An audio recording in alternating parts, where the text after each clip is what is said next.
Ibu bapak, saudara-saudari dan adik-adik yang terkasih, pada hari ini kita diajak untuk merenungkan tentang iman kita. Meskipun bacaan ini juga ada kaitannya dengan bangunan bait Allah dari Lukas 21 ayat 5 sampai 11. Ya, pada bacaan ini di awal dikisahkan tentang bagaimana orang-orang itu berbicara tentang bait Allah dan mengagumi bait Allah. Bangunannya begitu megah, begitu kokoh, dihadiri oleh banyak orang untuk berdoa. Tetapi Yesus juga mengatakan bahwa akan ada saatnya satu batu itu akan bertumpuk dengan batu-batu lainnya, di mana Yesus mengatakan bangunan itu bisa runtuh. Tetapi tidak hanya sampai di situ. Yesus ingin mengingatkan bahwa yang paling penting adalah iman kita. Kalau kita punya bangunan yang megah tetapi iman kita yang runtuh, itu berarti tidak akan menghasilkan apa-apa dalam hidup doa. Percuma punya sarana yang baik tetapi kita tidak memiliki niat doa yang baik, maka ajakan berjaga-jaga, berwaspada dari kesesatan itulah yang menjadi pesan dari Yesus untuk orang-orang di sekitar pada saat itu.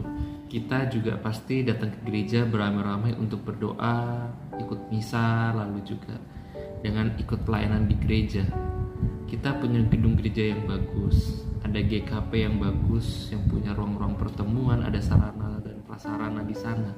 Tetapi bukan itu yang paling penting, itu hanyalah sarana pendukung. Yang paling penting adalah apakah niat kita sudah bersih, apakah kita mau ikut misa di gereja dengan sungguh-sungguh, merasakan kehadiran Tuhan dalam hidup kita, lalu juga bagaimana kita mau merenungkan sabda Tuhan yang kita dengar dan bisa menerapkannya dalam hidup kita sehari-hari. Terkadang kita hanya datang ke gereja tanpa manfaat apa-apa, karena misalnya ketika kita ikut misa pikiran kita kosong, pikiran kita kemana. Itulah yang jangan sampai terjadi, karena menurut Yesus kita ini adalah bait Allah. Bait Allah itu adalah dalam diri kita, itu yang Yesus maksud. Artinya bait Allah itu bukan sekedar bangunan, tapi bagaimana dalam diri manusia-manusia yang dianggap ada bait Allah di situ, itu harus tetap kokoh, harus tetap kuat dalam segala pengalaman pergulatan hidup. Itulah yang harus menjadi satu hal di mana pada akhirnya kita diajak untuk melihat seberapa kuat iman kita, seberapa kuat kemauan kita untuk hidup gereja, untuk mau ikut berdoa, pelayanan, dan juga memberikan kasih